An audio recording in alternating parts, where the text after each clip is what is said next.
근데 우석진 교수님 말씀에 의하면 예를 들면 우리가 이제 대규모 투자를 한다. 근데 민간이 할 수도 있고 정부가 할 수도 있고 뭐 아니면 펀드가 할 수도 있는데 과거에는 물리적 시설, 생산 시설 투자 중심이었다면 사실 인공지능 시대의 핵심 생산 요소는 인적 자산이죠. 사람들의 역량, 기술 수준. 기술 수준도 결국 사람들의 인적 자산을 통해서 표현되니까요. 결국 인적 역량을 얼마나 키우냐인데 이거는 사실 정부의 교육 시스템의 개혁과 관련이 돼 있기도 하고 또 아니면 사람들의 일상적 역량, 인공지능 에이전트 활용 능력 아니면 아예 이 문제를 접근하는 시각 이런 전 국민적인 인적 역량 강화가 핵심이 아닐까 싶긴 해요. 그럼 뭐 그런 측면에 역량 강화가 필요하다 이런 말씀이신 거죠. 지금 말씀해주신 내용 중에 하나가 저희가 이제 토큰 디바이드라고 하는 용어를 쓰고 있습니다. 그래서 학생들이 같이 학습을 해도 많은 토큰을 가지고 좀 더 좋은 이 인공지능을 접할 수 있는 학생들은 훨씬 더 좋은 양질의 인적 자본을 쌓을 수 있고 거기서 이제 제외된 학생들은 그런 인적 자본을 이제 쌓기가 좀 어렵고 거기에다 뭐 기업으로 들어간다고 치면은 매니저가 이거를 어떻게 잘 조직해낼 수 있느냐.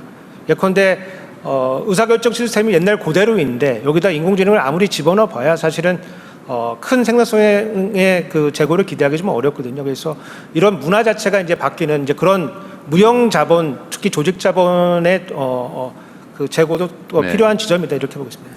어쨌든 전 국민적인 예를 들면 지금은 인식 자체를 대대적으로 바꿔야 될 시점인 것 같아요.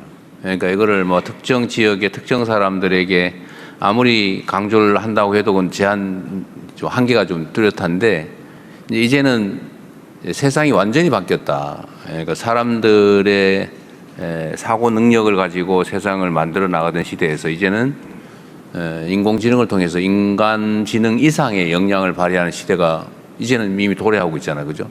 근데 그걸 어떻게 활용할 거냐, 결국은 인적 자산, 인적 역량이 가장 중요한 시대인 것 같습니다. 결국 교육 문제가 또 매우 중요하지 않을까 싶은 생각이 들긴 해요.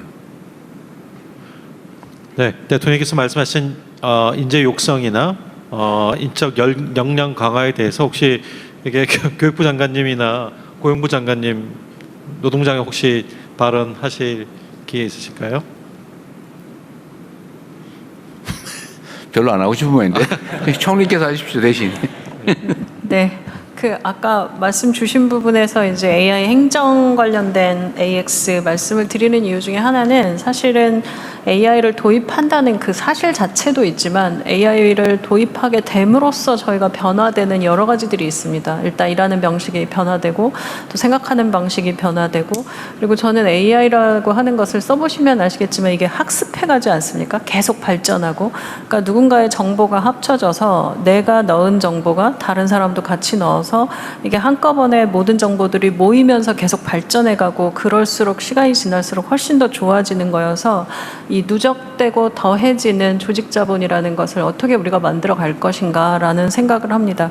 이 공직자들이 이렇게 많이 있고 곳곳에 있고 정말 시필추처럼 퍼져 있는데 각자 존재할 때와 이것이 더해져서 우리가 다 함께 판단할 수 있는 구조가 만들어진다면 가진 힘이 엄청날 거여서 저는 그 부분에 대한 말씀을 주셨다고 생각하고 이게 우리가 앞으로 이 교육과 그리고 뭐 공무원들이 일하는 방식뿐만 아니라 전체 조직이 일하는 방식을 어떻게 잘 바꿔갈 것인가 여기에 기술이 아마 큰 도움을 줄 거라 생각을 합니다.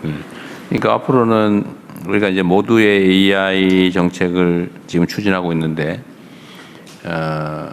국민 모두에게 거의 국가 천재급의 심부름꾼 한 명씩을 배치해 주는 것과 같죠. 뭐든지 시키면 생각해내고 인간 이상의 역량을 발휘하는 네, 뭔가 뭐 노예라면 좀 그렇고. 저의 동료가 예전에는 신입사원이었다면 이게 좀 더 좋아져서 대리가 됐다가 지금은 과장급에 저희가 되고 이제 좀 지나면 박사를 매번 옆에 두고 있는 그런 형태들의 이 에이전트들이 점점 좋아질 거기 때문에 이 역량을 나의 동료로 잘 쓸 수 있도록 만들어주는 것이 가장 중요한 부분이 아닐까 생각합니다. 그러게 이제 뭐 엄청난 대형 연구기관 아니면 뭐 연구 개발 인력 뭐 이런 거를 엄청난 규모를 다 하나로 가지고 있는 꼴이잖아요. 각각의 개인이. 이제 그런 시대가 오는 거잖아요. 저 예전에는 사실 예전에는 슈퍼컴퓨터라고 하는 것이 굉장히 큰 컴퓨터가 있었지만 지금은 저희가 가지고 있는 휴대폰 하나가 가진 능력이 굉장히 좋아졌듯이 앞으로 우리가 손에 쥐게 될 기기라고 하는 것이 어떤 능력을 가진 기기를 내가 옆에 갖게 될지는 이제부터 이제 상상의 영역이고 그렇기 때문에 훨씬 더 큰 그 상상할 줄 아는 인재를 길러내는 것 이것도 중요하다고 네. 봅니다. 완전히 뭐 전혀 다른 세상이 펼쳐진다. 그걸 대비하고 준비해야 된다. 그런 얘기죠. 네, 저 농림부 장관님 발언하신다고 예, 하셨습니다. 예, 농식품부 장관입니다.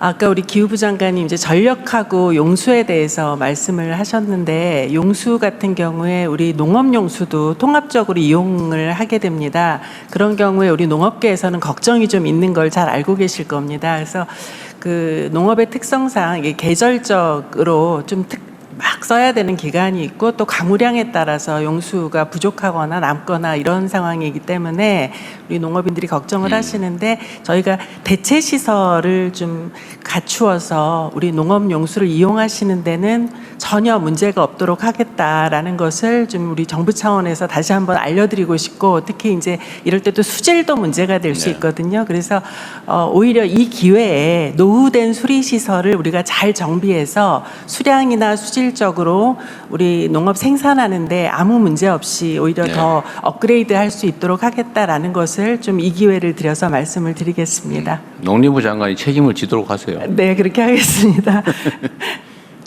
네, 3대 메가 프로젝트